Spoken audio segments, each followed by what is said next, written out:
संत रविदास सहज बोध में आपका सहर्ष स्वागत है। जय गुरु रविदास जी। आज शुरुआत करते हैं एक कहानी से। बनारस काशी की कहानी। बात है लगभग 600 साल पहले की, यानी कि 15वीं सदी की।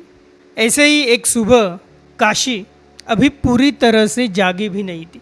सूरज की पहली किरणें गंगा घाटों को छू रही थी। मंदिर में घंटियां बजने लगी थी। पुजारी पुराने संस्कृत मंत्रों का उच्चारण करने में लगे थे। यात्री गंगा में उतर रहे थे, ये विश्वास लेकर कि इन लहरों में एक और जन्म का बोझ हल्का हो जाएगा। काशी बाहर से बहुत धार्मिक दिखती थी, धर्म की नगरी, लेकिन उसके भीतर सब कुछ गहराई से बटा हुआ था। किसी इंसान की कीमत उसके बोलने से पहले ही तय हो जाती थी। दिल की गहराई नहीं देखी जाती थी, जन्म की कैटेगरी देखी जाती थी। भीड़ भरे घाटों से कुछ दूर शहर की दीवारों के बाहर एक चर्मकार बैठा करता था। हाथ में चमड़ा और आंखों में शांति। हर टाका समय से भी धीमा लगता था। लोग उसे रविदास कहते थे और इतिहास उसे गुरु कहेगा। काशी में एक अजीब घटना शुरू हो चुकी थी। व्यापारी, किसान, महिलाएं, घूमते हुए साधक, यहाँ तक कि कुछ ब्राह्मण भी धीरे धीरे शहर के प्रसिद्ध पंडित पुरोहितों के यहाँ जाना छोड़ रहे थे। वे बस इस चर्मकार के पास आकर बैठ जाते थे। न कोई चमत्कार, न कोई बड़े बड़े वादे, और ना ही कोई भारी भरकम अनुष्ठान।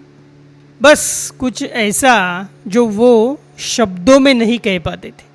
वो जैसे आते थे उससे हल्का होकर लौटते थे। और ये बात बहुतों को डराने लगी थी, खासकर उन लोगों को जिनकी धार्मिक सत्ता डर पर टिकी हुई थी।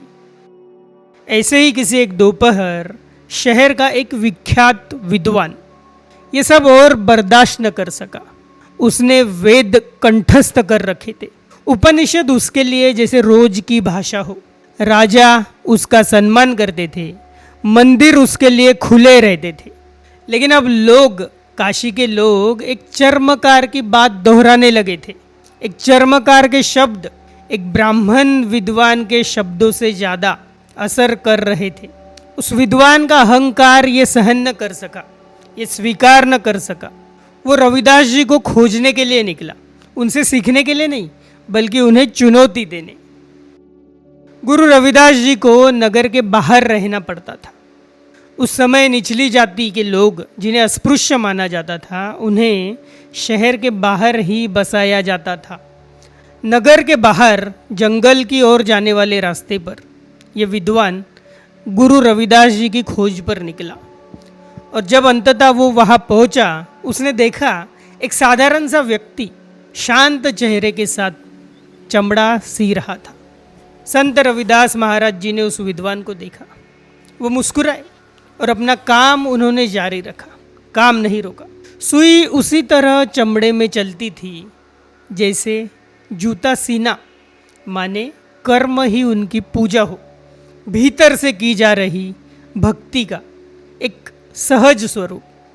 उस विद्वान ने इधर उधर देखा। उसके चेहरे पर तिरस्कार साफ झलक रहा था। उसने पूछा, तो तुम हो रविदास? गुरु रविदास जी मुस्कुराए और कहने लगे, मुझे लोग इसी नाम से पुकारते हैं। विद्वान और थोड़ा गुस्से में उनसे कहता है कि मैंने सुना है तुम गाते हो।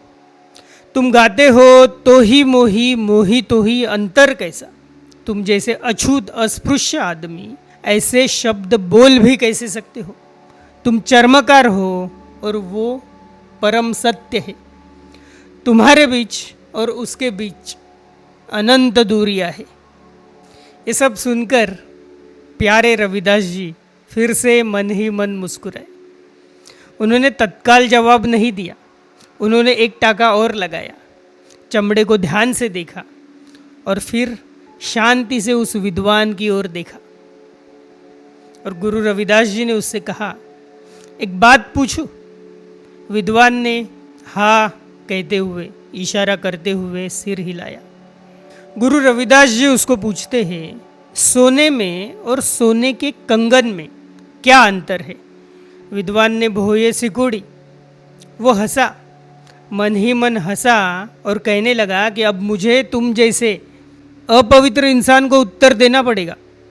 फिर भी अपना मन मारते हुए उसने जवाब दिया, कंगन तो सिर्फ एक रूप है, उसका मूल तो सोना ही है। गुरु रविदास जी फिर से मुस्कुराए और उससे पूछते हैं, लहर और समुद्र में क्या अंतर है?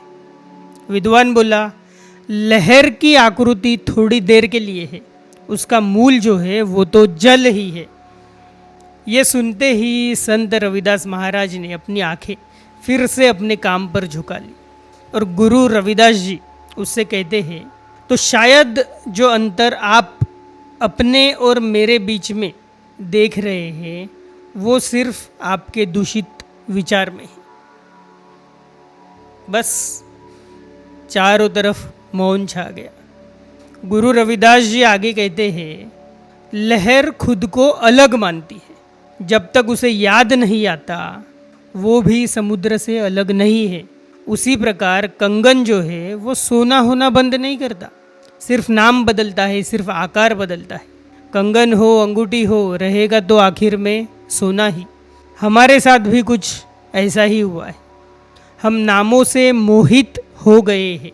जाति, पद, धर्म की पहचानें, उपाधियाँ, सफलताएं, और धीरे धीरे हम भूल गए हैं कि हम मूल रूप से क्या है। और यही है गुरु रविदास जी की सहज दृष्टि, जहाँ भ्रम दिखने लगता है और सहज स्वरूप झलकने लगता है। विद्वान बीच में बोलना चाह रहा था, लेकिन समाज, परंतु संत रविदास महाराज ने बहुत हल्के हाथों से इशारा किया, नहीं विद्वान, तुम कहना चाह रहे हो कि ये दूरी जो है ये समाज ने बनाई है, परंतु ये दूरी समाज की बनाई हुई नहीं है, ये मन की बनाई हुई दूरी, मनुष्य द्वारा निर्मित। जैसे ही मन ये कहता है कि मैं ये हूँ, उसी क्षण वो ये भी कहता है कि तू वो है, और इसी गति से हर दीवार जन्म लेती है। जाति, तुलना, डर, अभिमान, हिंसा, यही मन की पकड़ है, मोह, और यही है मानसिक कहानी अहंकार की। और इसके बाद गुरु रविदास जी बहुत ही शांत स्वर में अपने शब्द फिर से दोहराते हैं, तो ही मोही मोही तो ही, अंतर कैसा, कनक कटिक जल तरंग जैसा। थोड़ा ठहर कर उन्होंने विद्वान की आंखों में देखा और कहा, दूरी कभी तुम्हारे और उस परम सत्य के बीच नहीं थी, दूरी थी तुम्हारे विचार, तुम्हारे दूषित विचार और सत्य के बीच।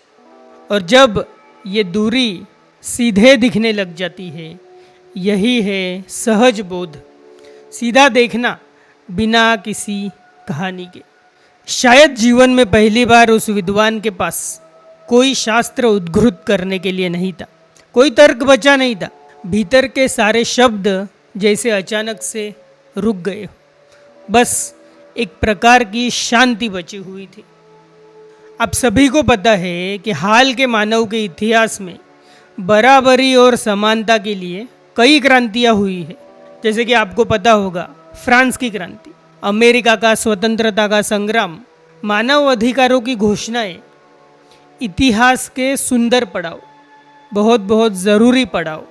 लेकिन ये सब जब मानव इतिहास रच रहा था, उन सब के लगभग 300 साल पहले काशी की दीवारों के बाहर बैठा हुआ एक चर्मकार कुछ और भी क्रांतिकारी शब्द कह चुका था।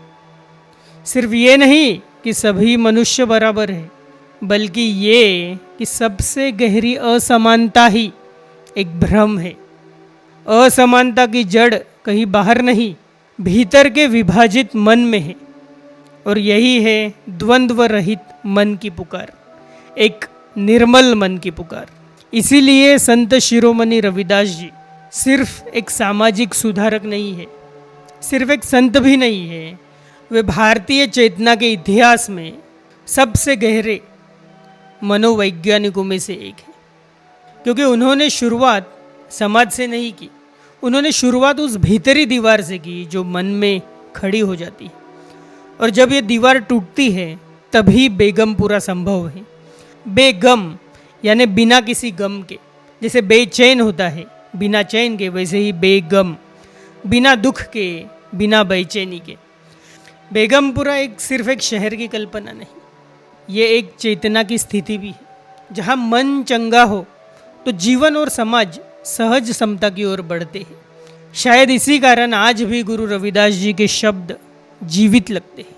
इसीलिए नहीं कि वो सिर्फ इतिहास का हिस्सा है, इसीलिए कि वो बात हमारी कर रहे हैं अभी और यही। जय गुरु रविदास जी। मन चंगा तो कठौती में गंगा,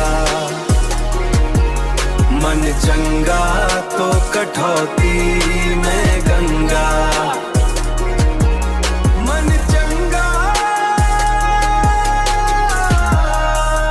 मन चंगा तो कठौती में गंगा।